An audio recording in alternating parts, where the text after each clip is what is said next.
Assalamualaikum warahmatullahi wabarakatuh.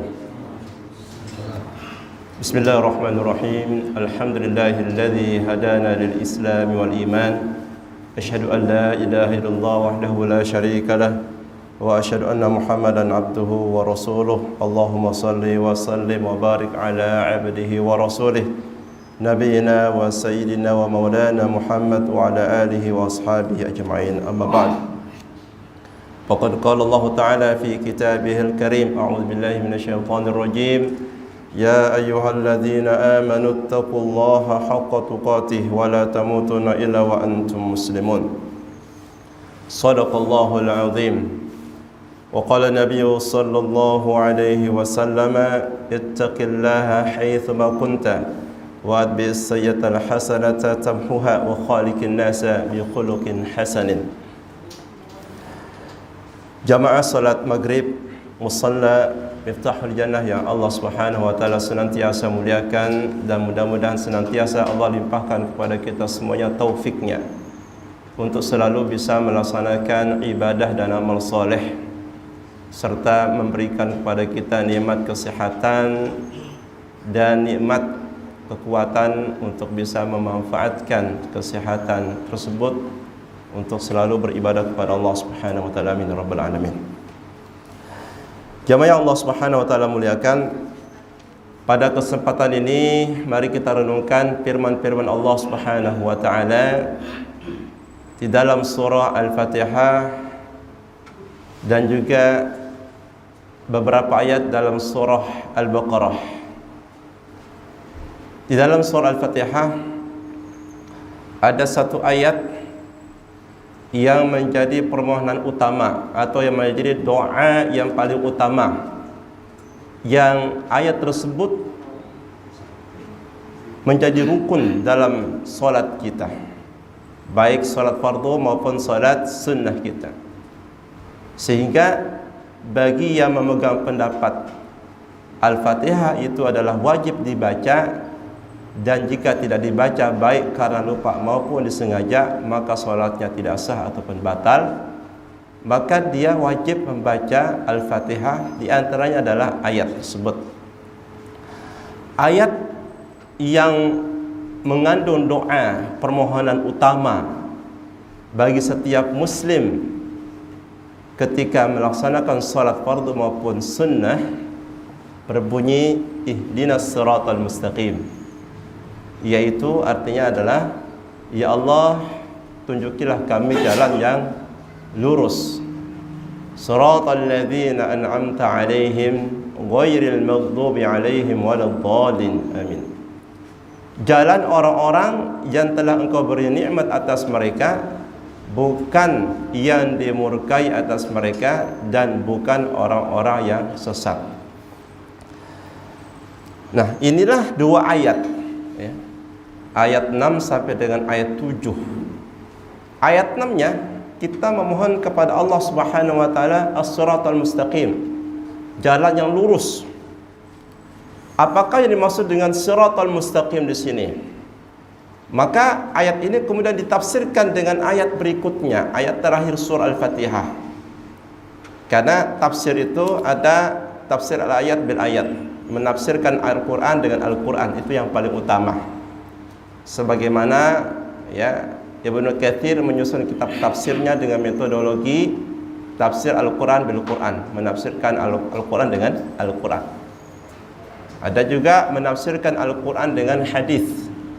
Ada juga menafsirkan Al-Qur'an dengan perkataan para sahabat, karena mereka adalah orang yang paling tahu dan langsung berinteraksi dengan Al-Qur'an saat Rasulullah masih hidup di tengah-tengah mereka.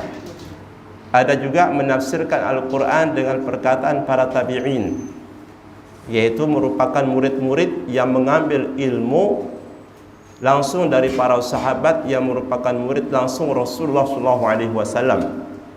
Ada juga menafsirkan Al-Qur'an dengan bahasa Arab, sehingga bagi yang tidak mengerti bahasa Arab, seluk-beluk bahasa Arab, rahasia bahasa Arab, sastra bahasa Arab, maka ya menurut ulama tafsir tidak boleh dia menafsirkan Al-Qur'anul Karim. Dan Al-Quran itu ada yang bisa dipahami oleh ya Allah Subhanahu wa taala saja. Hanya Allah yang bisa memahaminya. Ada Al-Qur'an atau ayat yang hanya dipahami oleh para ulama'nya, dan ada yang dipahami oleh secara umum oleh kaum muslimin secara umum, ya. Nah, doa ini kemudian ditafsirkan dengan ayat ke-7, yaitu jalan orang-orang yang telah Engkau beri nikmat atas mereka. Inilah yang menjadi permintaan kita kepada Allah Subhanahu wa taala. Ya Allah, tunjukilah kami jalan yang lurus. Apakah dimaksud dengan yang jalan yang lurus tersebut? Yaitu jalan orang-orang yang telah Allah berikan nikmat atas mereka. Siapakah mereka? Orang-orang yang telah Allah berikan nikmat atas mereka. Siapakah orang-orang tersebut? Siapakah kelompok manusia yang Allah Subhanahu wa taala telah Allah berikan nikmat atas mereka itu, yang kemudian kita mengikuti jalan mereka, yang kemudian menjadi, ya, jalan yang Allah tunjukkan kepada kita atas permohonan kita kepada Allah Subhanahu wa taala. Berkata, wahai orang beriman, kalian memohon kepadaku jalan yang lurus. Inilah jalan lurus, yaitu jalan orang-orang yang telah aku beri nikmat atas mereka. Itulah jalan yang harus kalian tempuh, jalan yang harus kalian ikuti. Maka ayat terakhir yang menjadi penafsir ayat sebelumnya ini ditafsirkan lagi oleh Allah Subhanahu wa taala di surah yang lain, yaitu di surah An-Nisa ayat 56.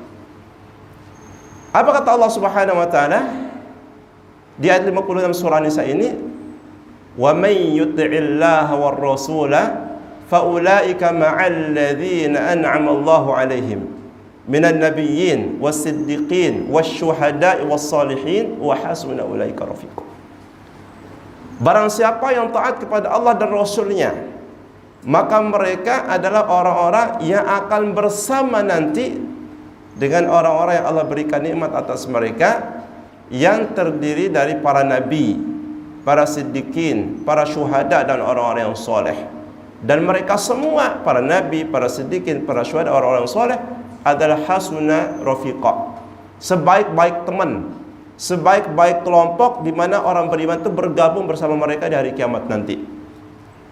Jadi kalau kita dikelompokkan oleh Allah di hari kiamat nanti, dibangkitkan oleh Allah, dikumpulkan oleh Allah bersama dengan kelompok para nabi, para siddiqin, para syuhada, dan orang yang soleh, maka Allah mengatakan wa hasuna ulaika rafiqa. Itulah kelompok terbaik yang kalian bergabung dengan kelompok tersebut. Nah, jadi syaratnya apa? Syarat supaya Allah Subhanahu wa taala mengumpulkan kita, ya, bersama dengan orang-orang yang telah Allah berikan nikmat atas mereka, manusia-manusia terbaik, ya, syaratnya itu di surah An-Nisa tadi 56 tadi, wa may yuti'illaha war rasul. Syaratnya itu adalah barang siapa yang taat kepada Allah dan Rasulnya. Jadi orang beriman yang taat kepada Allah dan Rasulnya, itulah yang betul-betul serius memohon petunjuk yang lurus, yang betul-betul bersungguh-sungguh serius dia buktikan antara doanya, ucapannya dengan tindakannya, ya, permohonannya memohon kepada Allah jalan yang mustaqim, yang lurus, dengan berusaha untuk mengikuti, ya, menaati Allah Subhanahu wa taala dan juga Rasulnya. Sehingga kalau misalnya ada orang, kita membaca surah ini seringkali, ya Allah tunjukkanlah kami jalan yang lurus, tapi kita tidak berusaha untuk menaati Allah dan Rasulnya. Bahkan mungkin hidup kita bisa dibilang sangat jauh dari tuntunan Allah dan Rasulnya, baik ibadahnya, baik muamalatnya, baik akhlaknya, maupun yang lain-lainnya. Bahkan mungkin kita lebih condong kepada kehidupan orang-orang di luar Islam. Bahkan mungkin kita meneladani sebagian orang-orang yang Allah murkai. Nah, ini berarti masuk ke dalam pembahasan wala dan bara. Wala itu artinya adalah, ya, kita mencintai apa saja yang Allah cintai, dan kita harus membenci apa saja yang Allah benci, meskipun dicintai oleh kita. Kita mencintai apa saja yang Allah cintai. Allah mencintai ya para nabi. Allah mencintai orang-orang soleh.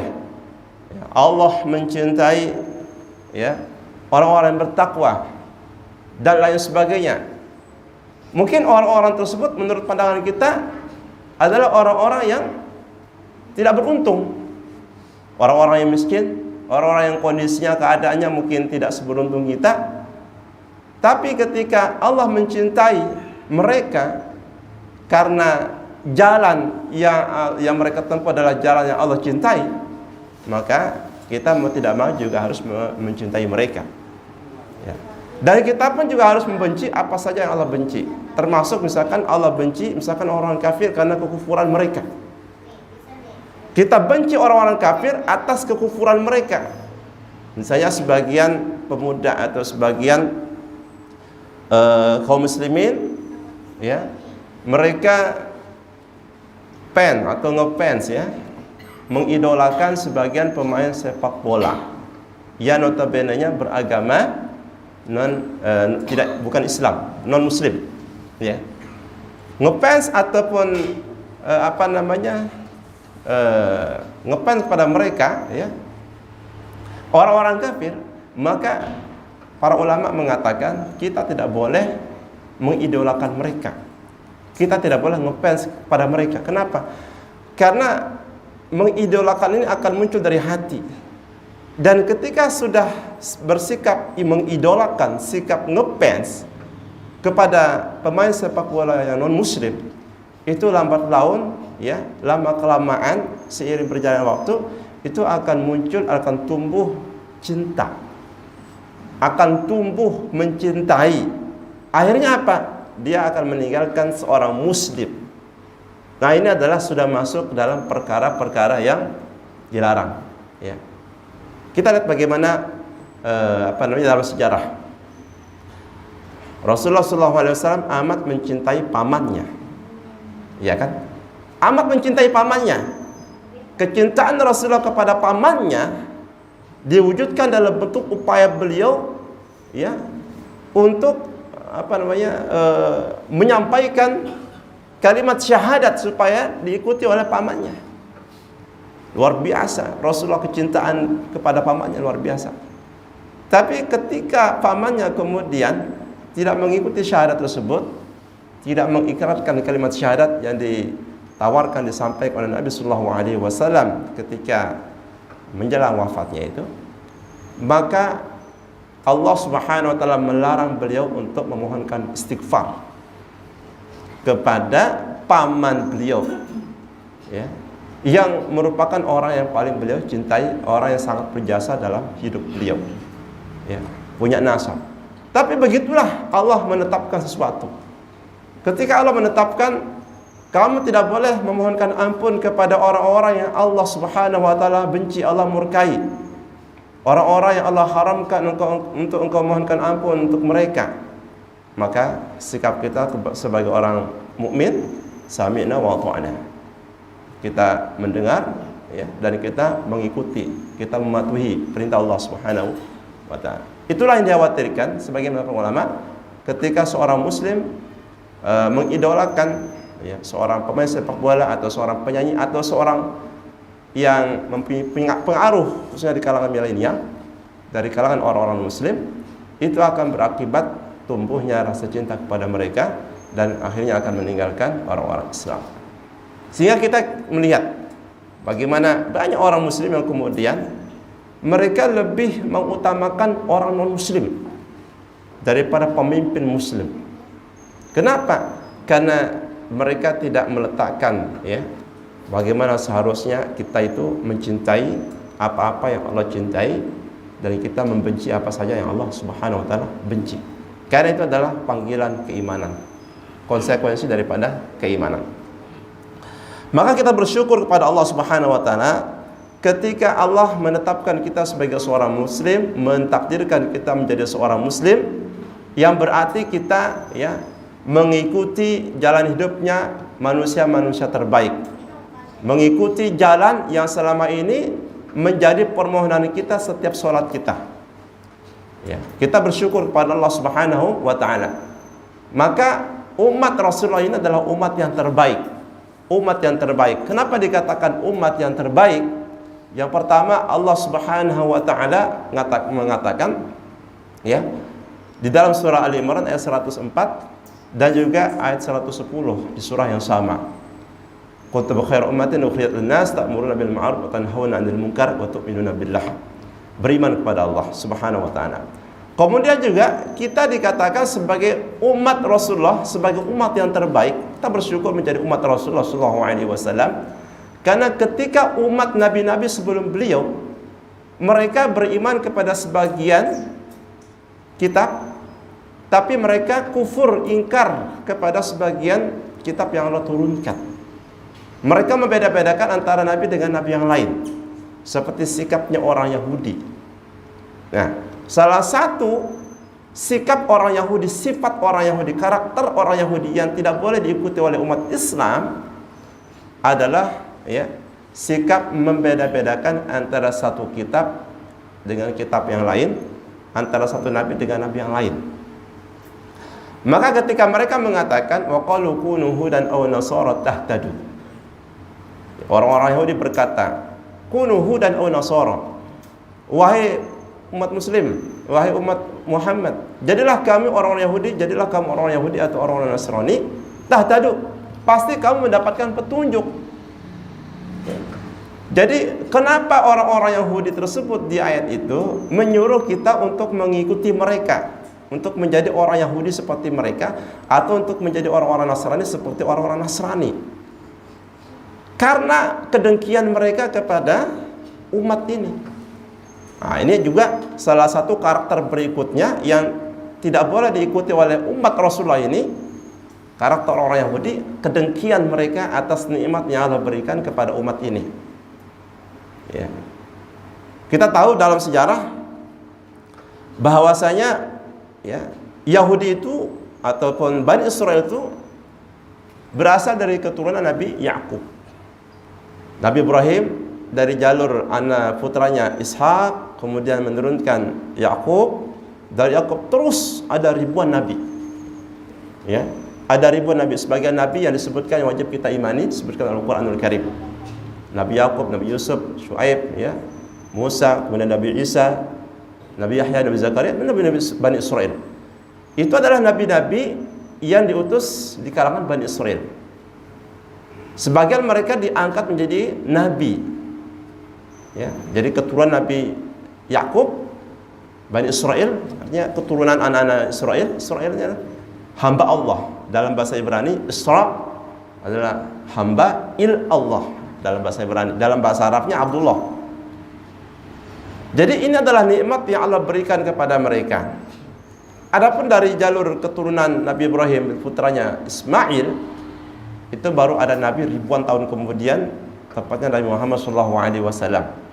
Karena pada waktu usia remaja, Nabi Ismail sempat belajar bahasa Arab dari suku Jurhum.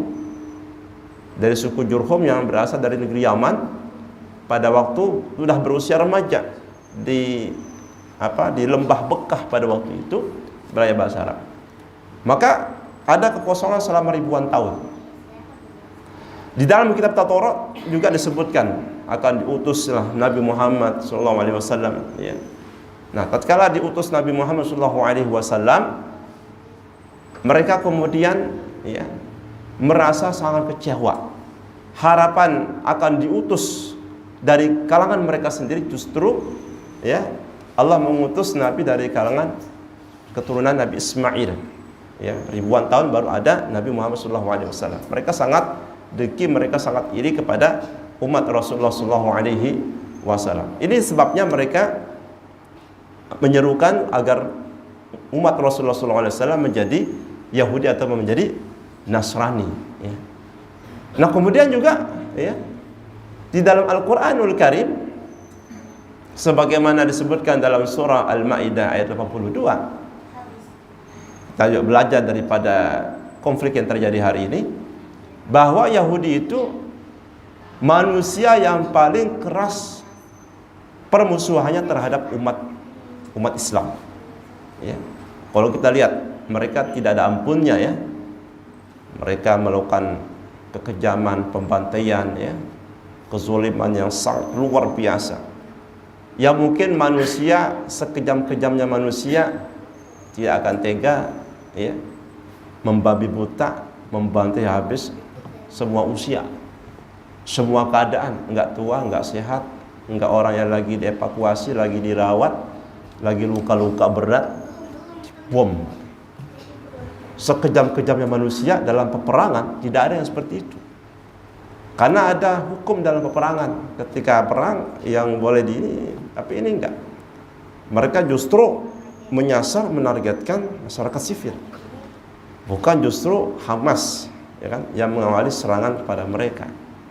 Kenapa? Ini menunjukkan bahwa mereka sebenarnya tidak mampu untuk, ya, membalas serangan Hamas. Mereka adalah tentara-tentara yang takut kepada kaum muslimin, sehingga mereka pada akhirnya melampiaskan, ya, kekejaman tersebut kepada masyarakat sipil yang mayoritasnya adalah anak-anak dan ibu-ibu. Ini menunjukkan bahwasanya mereka itu sangat keras permusuhannya kepada kaum muslimin. La tajidan nasa asyaddan nasi adawatan lil ladzina amanu yahud.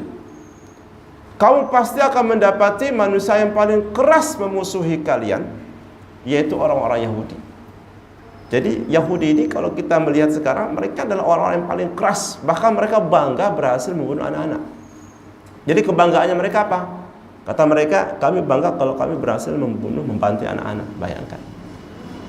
Karena mereka nggak ada lagi bahasa narasi yang pas untuk menggambarkan kekejaman tersebut. Ya. Mungkin binatang pun kalah gitu. Perampok aja mungkin apalah kalah semua, nggak ada lah. Iblis aja mungkin heran gitu. Iblis tuh mungkin heran, ya, saking kejamnya. Sehingga apa? Janganlah umat Islam itu, ya, mengidolakan orang Yahudi, Israel, Zionis, ya. Jangan sama sekali. Karena sekarang masih banyak orang yang tidak paham dengan persoalan itu, sehingga mereka dengan terus terang mengatakan kami membela Israel. Makanya orang-orang yang membela Israel di Indonesia ini pengkhianat, ya, dikatakan pengkhianat. Kenapa? Ya karena mereka, ya, tidak mengakui kemerdekaan. Sedangkan hari ini semua negara merdeka, ya. Indonesia, ya, merdeka, dan Mesir adalah negara pertama yang mengakui kemerdekaan kita. Palestina juga demikian, ya. Jadi, dan ini juga amanah undang-undang bahwa segala penjajahan di atas muka bumi harus dihapuskan karena tidak sesuai dengan peri kemanusiaan dan peri keadilan. Jadi sangat luar biasa kekejaman tersebut, ya. Kemudian juga, ya, Allah Subhanahu wa taala mengatakan mengapa umat ini, umat Rasulullah SAW menjadi umat yang terbaik, karena tidak membeda-bedakan antara satu kitab dengan kitab yang lainnya. Allah Subhanahu wa taala, ya, sebutkan ciri-ciri orang beriman di awal surah Al-Baqarah. Alladzina yu'minuna bil ghaib. Yang pertama ciri mereka adalah mereka beriman kepada yang gaib. Karena agama kita ini didasarkan kepada perkara gaib. Nah, jadi iman itu menuntut kepercayaan kepada yang gaib. Ya. Apa itu yang gaib? Segala apa yang Allah kabarkan harus kita benarkan, harus kita imani. Apa yang Allah Subhanahu wa taala kabarkan. Allah gaib, malaikat gaib, para rasul gaib, nggak pernah kita lihat, pernah kita saksikan. Ya. Kemudian kitab Taurat dan lain sebagainya. Nah, itu ciri orang beriman, akhirat, belum kuburan, belum hisab, mizan, ya, hari kebangkitan, turunnya Nabi Isa, munculnya Imam Mahdi dan seterusnya. Apa saja yang dikabarkan Nabi Sallallahu Alaihi Wasallam tentang masa depan umat ini, tentang kondisi umat ini di akhir zaman, perkara-perkara gaib. Tapi itu merupakan ciri orang beriman, mengimani segala gaib yang dikabarkan Allah dan Rasulnya, baik dalam Al-Quran maupun dalam hadis-hadis Rasul Sallallahu Alaihi Wasallam. Maka kemudian di antara ciri orang beriman disebutkan di awal surah Al-Baqarah itu, walladzina yu'minuna bima unzila ilaika Dan orang-orang yang beriman terhadap kitab yang diturunkan kepadamu. Wa ma unzila min qablik, dan kitab yang diturunkan sebelummu. Nah, kemudian kita lihat. Dan orang-orang yang beriman terhadap kitab yang diturunkan kepadamu. Kepadamu wahai Muhammad. Berarti Al-Quran. Berarti apa? Seakan ayat ini menyindir orang-orang Yahudi. Wah Yahudi, kalau kalian betul-betul beriman kepada Allah Subhanahu wa taala, maka kalian juga harus mengimani Al-Quran yang diturunkan kepada Muhammad sallallahu alaihi wasallam. Ya, mereka tahu Pak, Rasulullah sallallahu alaihi wasallam, mereka tahu Muhammad sallallahu alaihi wasallam, mereka tahu Al-Quran. Ya. Taurat telah mengabarkan jauh ribuan tahun tentang Muhammad sallallahu alaihi wasallam. Injil pun juga demikian. Telah mengabarkan ciri-ciri Muhammad sallallahu alaihi wasallam. Maka ayat itu menunjukkan bahwa Yahudi kalau ingin menjadi orang yang beriman, mereka harus mengimani Al-Quran. Harus mengimani Al-Quran. Baru dikatakan sebagai orang beriman. Kalau hanya mengimani kitab-kitab sebelumnya, sebelum yang diturunkan kepada Muhammad SAW, yang diturunkan kepada para nabi sebelumnya, mereka mengimaninya. Mereka mengimani Taurat, ya. Orang-orang Bani Israel juga mengimani kitab Injil. Umatnya Nabi Isa, umatnya Nabi Musa, Taurat, umatnya Nabi Isa, Injil. Dan mereka semua Bani Israel, keturunan daripada Nabi Yakub. Banyak kitab yang diturunkan kepada mereka, banyak rasul yang diutus untuk mereka, banyak nikmat yang Allah limpahkan kepada mereka. Mereka mengimani semua itu. Tapi mengimani kepada Al-Quran itu disebutkan lebih dahulu. Supaya apa? Supaya Yahudi itu berpikir bahwa tidak cukup hanya mengimani kitab-kitab sebelumnya. Kalian harus mengimani Al-Quran yang diturunkan kepada Rasulullah SAW. Ya. Bukan hanya mengimani kitab-kitab yang diturunkan sebelum Muhammad sallallahu alaihi wasallam. Ini seakan-akan ayat ini menyindir, ya. Maka itu sebabnya kita bersyukur menjadi umat Muhammad sallallahu alaihi wasallam, karena umat Rasulullah sallallahu alaihi wasallam inilah umat yang tidak pernah membeda-bedakan antara satu kitab dengan kitab yang lain.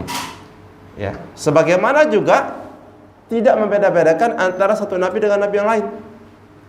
La nufarriqu baina ahadin minhum.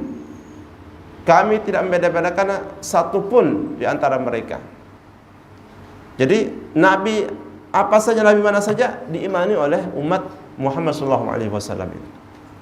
Semua nabi diimani oleh kita. Makanya disebutkan di awal itu, ciri pertamanya alladzina yu'minuna bil ghaib, yang mengimani yang gaib. Semua yang gaib diimani, apa saja, Rasul mana saja diimani oleh umat Rasulullah SAW.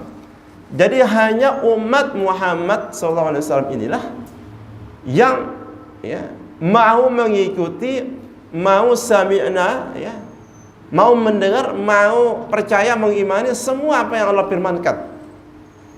Hanya umat Rasulullah SAW. Adapun umat-umat sebelumnya, ya, mereka hanya mengimani sebagian kitab dan kufur kepada sebagian kitab yang lain. Mereka hanya mengimani sebagian nabi dan tidak mengimani sebagian nabi yang lain. Mereka hanya mengimani nabi-nabi yang diutus kepada mereka. Tapi kepada Nabi Muhammad SAW mereka tidak mengimaninya. Oleh karena itulah di Madinah dalam sejarahnya, orang-orang Yahudi itu tidak yang beriman kecuali beberapa orang saja. Ya.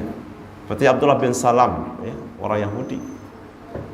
Di kota Madinah, orang-orang Yahudi tinggal bersama Nabi, tinggal bersama para sahabat.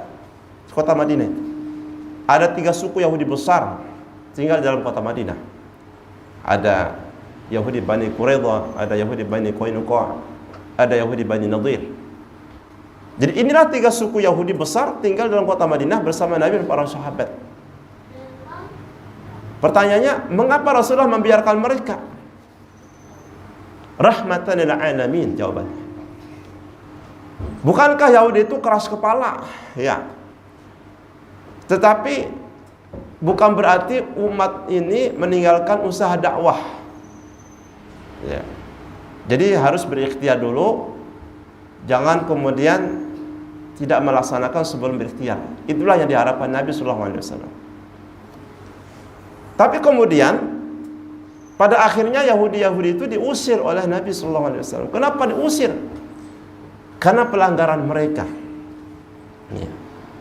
Rasulullah sallallahu alaihi wasallam suri tauladan di dalam memberikan kebebasan, dalam memberikan kemerdekaan pilihan kepada manusia untuk memilih ajarannya, keyakinannya, kepercayaannya, agamanya. Terserah mau agama apa aja. Yang penting di dalam agama Islam itu tidak mengganggu, itu aja masalahnya. Tidak mengganggu, tidak berbuat zalim. Jadi itulah dasarnya kenapa kemudian Islam ya memberikan kewenangan bagi penganut agama lain untuk tinggal. Karena tidak mengganggu. Tapi kemudian Yahudi ini membatalkan perjanjian. Ya. Yahudi ini kemudian melanggar perjanjian yang telah dibuat antara mereka dengan Nabi sallallahu alaihi wasallam. Perjanjiannya apa? Perjanjiannya adalah untuk sama-sama menjauh kota Madinah. Sama-sama menjaga stabilitas lah, keamanan. Jangan sampai di antara dua belah pihak ada pihak-pihak yang mengkhianati perjanjian tersebut, yang kemudian membocorkan rahasia, ya, rahasia tentang keadaan Muhammad SAW dan kaum muslimin kepada sekutu-sekutu mereka yang ada di kota Mekah.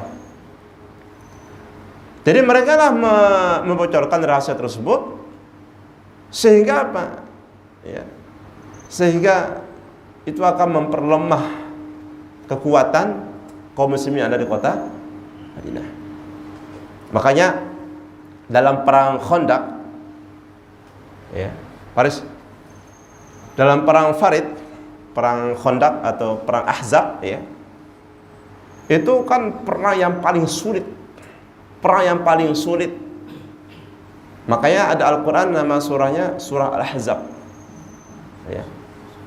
Ini untuk memberikan pelajaran kepada kita generasi setelah mereka itu tentang betapa pendahulu-pendahulu kita dari kalangan para sahabat itu mereka untuk mencapai surga mati-matian, Pak. Mereka menggali parit sejauh 8 kilo. Ya, mereka paritnya itu mengelilingi kota Madinah 8 kilo panjangnya. Kemudian lebar parit tersebut 6 meter, dalam-dalamnya 3 meter. Ini strategi dari sahabat Salman Al-Farisi, orang Persia. Belum pernah dipakai di bangsa Arab strategi perang ini. Masuk Islam, beliau mengusulkan kepada Nabi bikin parit, sehingga dikenal dengan perang parit atau perang Khandaq atau perang Ahzab. Ya. Untuk menghalau musuh. Jadi musuh tidak bisa masuk ke Madinah. Begitu mereka berusaha untuk masuk, dipanah langsung. Dipanah. Ya. Sehingga ya datanglah pasukan musyrik dari Mekah untuk menyerang pasukan Madinah. Dan Rasulullah mendapatkan informasi dari intelijen, ya, intelijen Nabi Jibril alaihissalam. Nggak tahu para sahabat bahwa mereka akan diserang. Tapi Rasulullah diberitahukan, engkau akan diserang dalam waktu berapa hari ini. Maka udah digali lah. Dan tanah bukan seperti di sini. Tanah Arab itu kalau kita umroh batu semua, keras, nggak bisa. Jadi keras semua, luar biasa. Kalau sekarang ada alat. Dulu pakai apa? Pakai tombak tuh. Alat konvensional tuh. Dan Rasulullah mengikat perutnya dalam kondisi sangat lapar. Demikian pula dengan para sahabat. Sehingga ada sebagian sahabat yang kemudian kecapean. Ada yang minta izin untuk tidak ikut berperang dengan menyampaikan alasan-alasan yang alasan keluarga, tamu dan sebagainya. Karena enggak semua sahabat imannya itu sama. Tapi meskipun sahabat yang paling lemah imannya, mereka adalah manusia yang paling utama, ya, setelah di atas umat-umat selain mereka. Di atas tabi'in, di atas seluruhnya sampai hari kiamat. Tidak yang mengalahkan para sahabat. Itu adalah akidah Ahlussunnah wal Jamaah. Memang seperti itu kita mensikapi para sahabat. Sehingga apa? Yahudi mengirimkan surat kepada pasukan Mekah. Kalian serang dari depan, kami menyerang dari belakang. Jadi begitu kalian menyerang dari depan, mereka menyerang kalian, kami dari belakang akan menyerang Muhammad dan teman-temannya.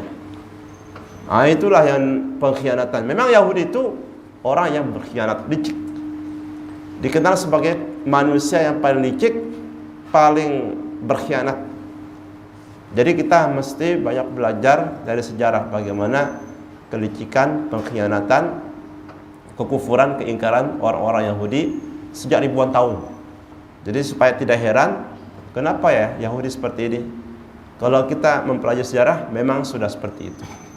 Karakter-karakter orang-orang Yahudi yang disebutkan dalam Al-Quranul Karim.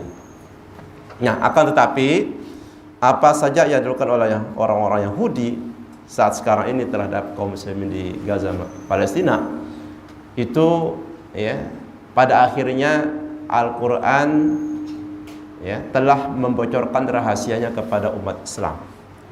Dalam surah Al-Isra ayat 4 sampai ayat 7 itu Al-Quranul Karim, Allah Subhanahu wa taala telah menetapkan orang-orang Bani Israil itu akan melakukan pengerusakan sebanyak 2 kali.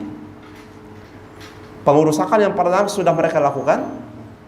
Kemudian Al-Quran mengatakan ketika satu di antara 2 kerusakan sudah kalian lakukan, kalian mengutus, kami mengirim kepada kalian hamba-hamba kami, pasukan-pasukan yang mempunyai kekuatan yang tidak bisa kalian halau, tidak bisa kalian tandingi, kemudian akan menghabisi kalian.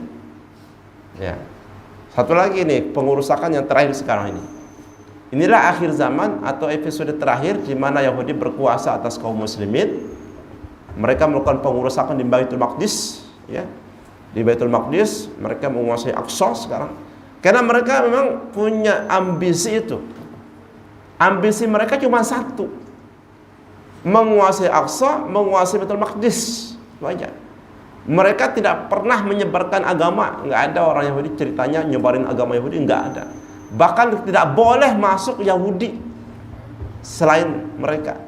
Mereka menganggap diri mereka itu etnis yang paling tinggi, yang kelompok manusia yang paling tinggi tingkatannya, levelnya dibandingkan dengan manusia yang lain. Nah, jadi orang-orang Yahudi itu pada akhirnya nanti akan dikalahkan. Ini adalah episode terakhir.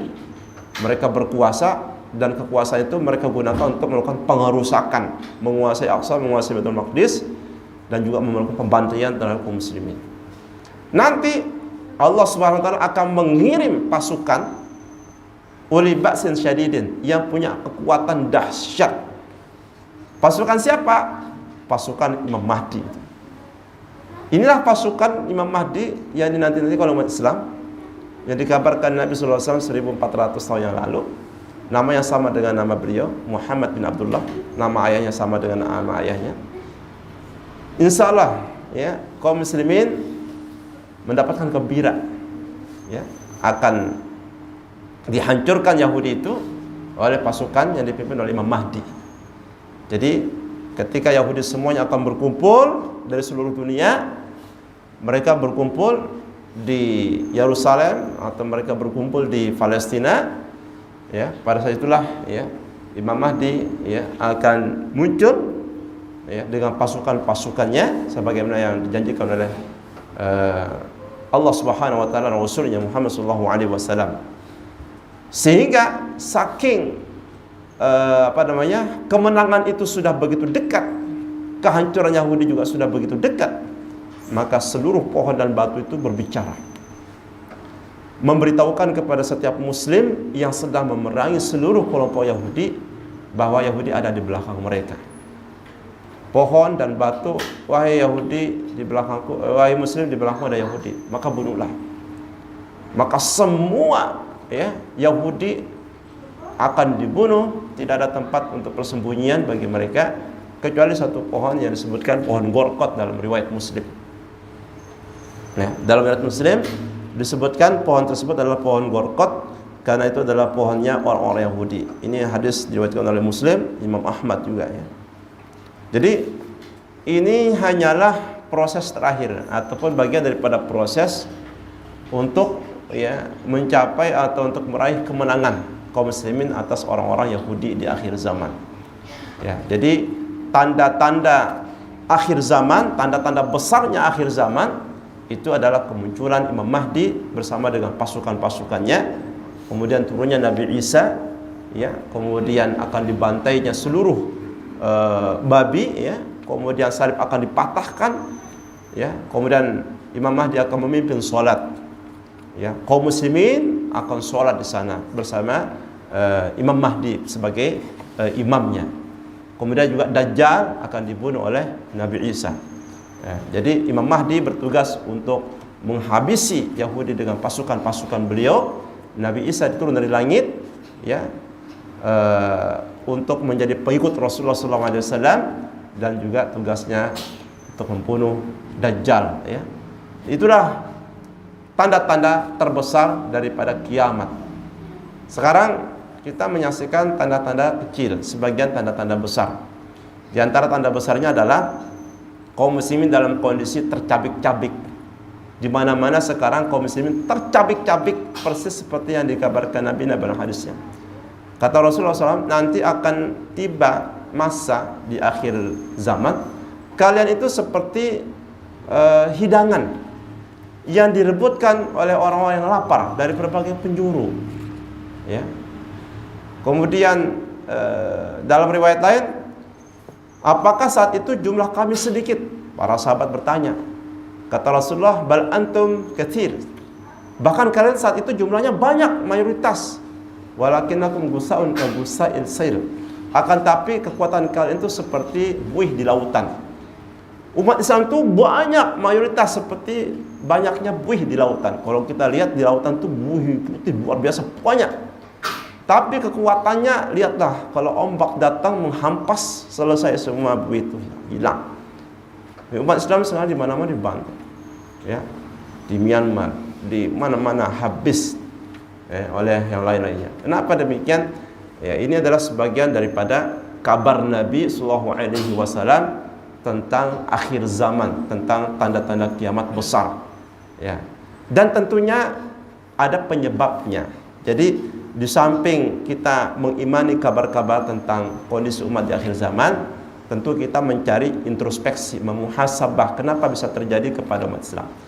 Ternyata kata Rasulullah SAW, sebabnya adalah pertama, mereka riba. Ya, kalau kalian sudah berjual beli dengan riba, meninggalkan jihad, sibuk dengan ladang, sibuk dengan dunia, sallallahu alaikum zullan. Allah akan menimpakan kehinaan kepada kalian. Jadi ternyata cinta dunia dan takut mati, wahan, penyakit wahan, itulah penyakit yang sedang dihinggapi oleh umat Islam sekarang ini. Penyakit cinta dunia, takut mati, hubbud dunya wa karahiyatul maut, penyakit Tuhan. Akibatnya apa? Ketika umat Islam, ya, berbeda dengan para sahabat umat-umat terdahulu yang mereka itu mencintai akhirat dan benci kepada dunia. Sekarang kebalik, mencintai dunia, tidak suka mati. Maka itulah kehilangan kekuatan umat Islam. Yang menjadi sebab umat Islam kehilangan kekuatan adalah mencintai dunia dan takut kepada kematian. Dalam hadis kan disebutkan, siapa yang menyukai berjumpa denganku, maka Allah suka berjumpa dengannya. Dan siapa yang benci berjumpa denganku, maka Allah pun membenci untuk berjumpa dengannya. Maka kemudian rasa takut musuh-musuh terhadap umat Islam itu dicabut oleh Allah. Jadi musuh-musuh umat Islam udah nggak tahu lagi. Berbeda dengan zaman Nabi dan para sahabat, ya, di mana musuh-musuh umat Islam takut kepada umat Islam ini, karena mereka dipimpin oleh orang yang bertakwa, orang-orang yang mencari kematian. Jadi mengapa kemudian mereka menang? Karena mereka dalam jihad mencari kematian, mencari syahadah, mencari kesyahidan. Sedangkan musuh, mereka berperang untuk mencari kehidupan, keselamatan. Nah, sekarang kita lihat pasukan-pasukan kaum muslimin di Palestina, mereka, ya, luar biasa sehingga membuat takut Yahudi itu. Nah, di satu sisi rasa takut musuh dicabut dari hati mereka. Kemudian umat Islam ini kehilangan taring, ya, kehilangan kewibawaan, kehilangan taring, kekuatannya hilang, bercerai-berai, persatuannya tidak ada, seperti buih di lautan. Cuma satu solusinya, kata Nabi SAW, hatta tarji'u ila dinikum. Solusinya adalah satu, kalian mesti kembali kepada agama kalian. Mesti kembali kita kepada agama kalian, tidak boleh mengikuti cara Yahudi. Kita hilangkan hasad, hilangkan permusuhan, kebencian, riba tidak boleh, kemudian juga kezoliman, ya. Apa saja kelakuan-kelakuan Yahudi harus kita hilangkan. Hari ini kita teriak-teriak Yahudi kurang ajar, Yahudi laknatullah, tapi kita makan makanannya, ya, kita makan McDonald, ya kan, makan KFC, minum Starbucks, macam-macam. Kita seru boykot, MUI menyuruh boykot, sebagian berat. Baru boykot itu aja berat, masih banyak makanan yang lebih enak, makanan Banjar jauh lebih enak, lebih murah, ya. Produk-produk yang berafiliasi kepada Israel justru menjadi pembunuhan terhadap untuk saudara-saudara kita. Itu orang-orang yang sama sekali tidak terpikir untuk berpihak kepada Islam dan kaum muslimin. Mudah-mudahan Allah berikan hidayah kepada kita semuanya. Ini yang bisa disampaikan, mudah-mudahan ada manfaatnya untuk saling mengingatkan di antara kita semuanya. Subhanakallahumma bihamdika asyhadu an la ilaha illa anta astaghfiruka wa atubu ilaika. Wassalamualaikum warahmatullahi wabarakatuh.